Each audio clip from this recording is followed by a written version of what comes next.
Tonight we got them, Goldy, the Sulk, and JC.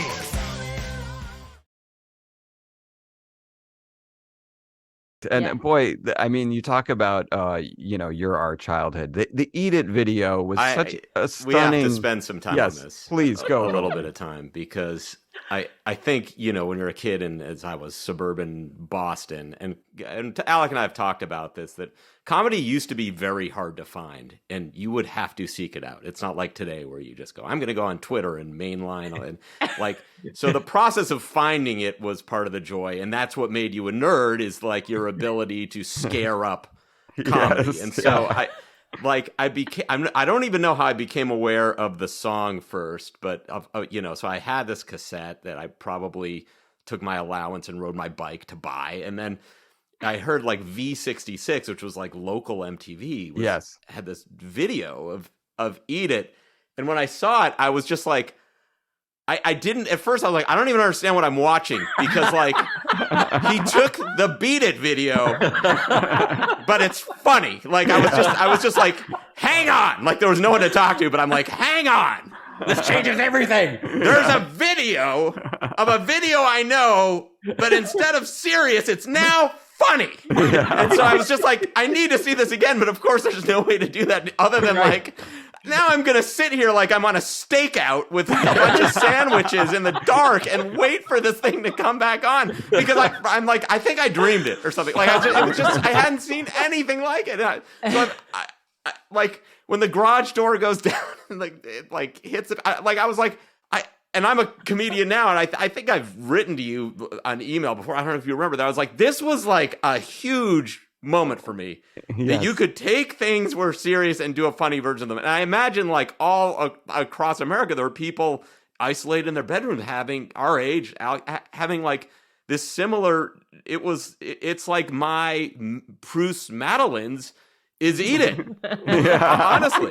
It's true. I love that. I was going to say, I was on a set with Seth Meyers recently, and he had a similar story. He said he was in a car, and he heard Eat It on the radio for the first time, and he had to pull over and say, this changes it all. He's 100% right, and he didn't even have the video, because I remember thinking, when you are doing his breathing and you steam up the camera and eat it, like that for me, as Goldy describes, just like that was a watershed moment for comedy. And I mean, when you're in the middle of making that video, I know it was quite a while ago now, but you're doing these gags, like the steaming up of the thing, are you aware in the moment you're like, that is good, like that'll be funny?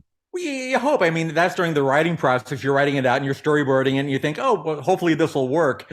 And when you're shooting it, it's mostly like making sure you're doing it fast enough so that you're going to not run out of time. Right. And who paid for that? The record company or you? Yeah. Or? Well, all music videos, the way it works is the record industry pays for everything up front, and then you pay back half of it through royalties. So in essence, I pay for half of it. Right. Wow. So it behooves me to keep the budget down if at all possible.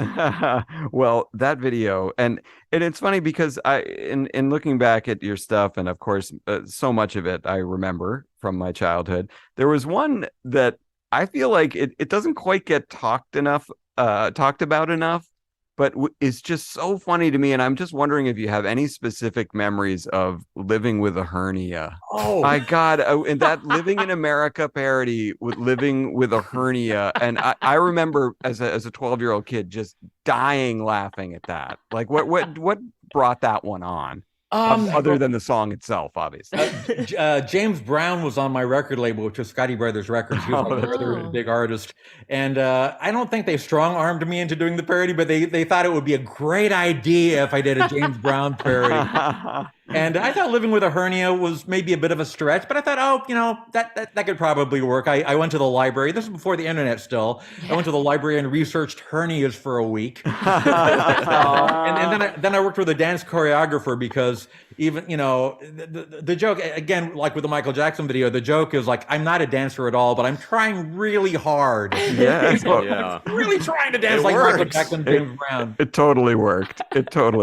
And I remember one other thing about the video was we'd had to do like 7 or 8 or 9 takes of me doing the spins and landing in a split, and I had a huge purple bruise for about a month after that. Oh God! Takes, yeah. Well, it was you left it all out on the floor, and we appreciate it. Can I interject and ask you about like some of the music? I mean, because I guess your main instrument is the accordion, right? Yeah. And do you play other instruments or?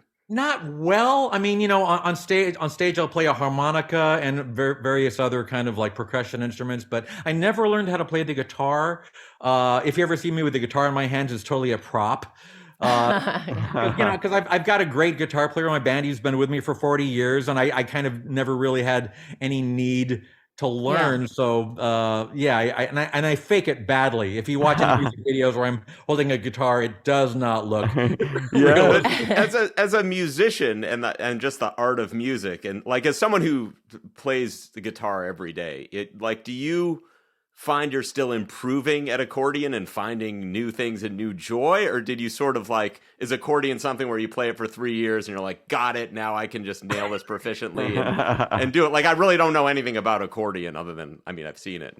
I like to think that I'm a decent and competent accordion player, but I mean, I've seen people on YouTube that would, run circles around me. Because I mean, to be a real professional, you need to play it like 9 hours a day and be really serious about it. Yeah. And I basically just pick it up when I need to. Yeah. And I know the basics and I can learn virtually any song. Yeah. But I couldn't like pick it up and play some amazing solo that I've never played before in my life. So. Do you have perfect pitch? Like when you hear a song, can you then get it on the accordion real fast? Or do you need some sort of music or tablature? I don't have perfect pitch, but I have relative pitch. Yeah. So as soon as I figure out what key it's in, then I can pretty much play it by ear. I have a follow-up question on the music. When you are producing or creating the music beds for your parody songs, are you trying to emulate or use the same instrumentation and even sound patches from keyboards as the original songs? Like if they use a DX7 for something, would you try to find the same sound from the DX7? That's what we do now. Like the first couple albums, we weren't that concerned about it. In fact, on the first album, I think we threw accordion on every song, whether it needed it or not. Good. But the idea now is that we try to fool people into thinking they're hearing the original song. Yeah. And then like, wait a minute, these lyrics aren't right. So yeah. And I've had the same band for 4 decades, and they're great at what they do, and they play every genre imaginable. And sometimes, like you said, like they'll contact the original artist or musicians and say, what keyboard did you use? What was your guitar pickup on this? Or if there's some kind of crazy sample, sometimes they'll even borrow a sample. So we try as much as we can to emulate the original recording. That's awesome. That was a great question, JC. Now I'm vaguely trying to go chronologically here, but we definitely have to stop to talk for a minute about your cameo in Naked Gun. Okay, so again, we've been talking about the Eat It video, how that was kind of a watershed moment. Naked Gun, the movie itself, obviously for so many people, was a huge comedy revolution. And your cameo in that stands out. Like when you think of that movie, you maybe think of 2 or 3 jokes, and that your cameo is always the first one I think of. I use that scenario in my life so often when I'm like, people aren't looking at me. It's like, Weird Al Yankovic was on the plane. But how did How did they approach you about that? Like, how did that come to pass? Well, what happened was Robert K. Wise, who produced The Naked Gun, is somebody that I had worked with before. He did a home video called The Complete Al, and which included the Like a Surgeon video and a few others. So I knew the producer, and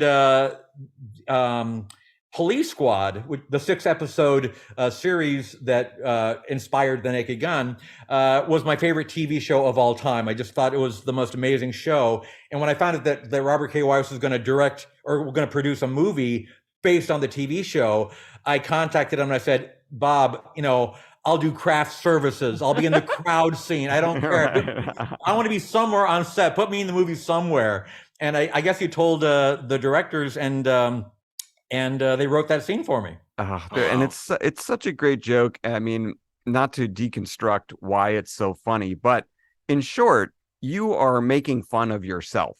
Like there's sort of an element of that where it's like, not only are they not cheering for you, they're cheering for Weird Al Yankovic. So it's like, but so that to me But it's was also kind of true that Yes. you do get that reaction. You do. Oh, So it's, totally. But it also just, it really endears you to certainly me, and I know millions of people, when you see somebody who, yes, their business is kind of parodying this and making fun of that, but they also can make fun of themselves. It makes you feel so much more relatable and accessible, I think, to your fans. I want to say that during the 80s, I was a single man, and I would take a series of first dates to watch The Naked Gun. Not tell them I was in the movie. And sometimes I'd even wear the same shirt that I'm wearing on screen. Just to That's great. mess with them, yeah. That's awesome. Now, I read a quote, and this to me is just such an interesting kind of clash of cultures, not even a clash, but a meld. When you did your song Smells Like Nirvana, Kurt Cobain famously said that's when he knew Nirvana had made it. I mean, was that cool for you? Because that was Nirvana was such a revolution. Like, yeah, I love Nirvana. I mean, you know, I still can't wrap my head around that. I mean, I picked up a copy of his Kurt Cobain's journals, and I was thumbing through it, and he wrote in the margin on one of the pages, Al Yankovic is a modern rock genius. oh my God, God. that's so great. Wow. Oh, God, whose diary, Goldy, do we have to find for any such praise? I don't know. I don't Dear think, but diary. that to me is so cool that you're like, you know, as you say, a self-described outsider, a nerd, and you come in and do these parodies, but then somehow you become a part of each new wave of, you know, literally new wave punk, then, you know, the 80s kind of music, and then the 90s kind of music, and then the 2000s. You're like attached with each decade, each wave that comes on the beach, you're a big part of. I mean, that must be so cool. It's kind of nice because part of my job description is to shamelessly leech off of whatever's popular. So you know, you can't fault me for that because that's always been baked into the formula. did you ever like have a regular job, or have you just been able to do this your entire life? For very briefly, I graduated college with a degree in architecture, which I've never used, Wow. Except as a drink coaster.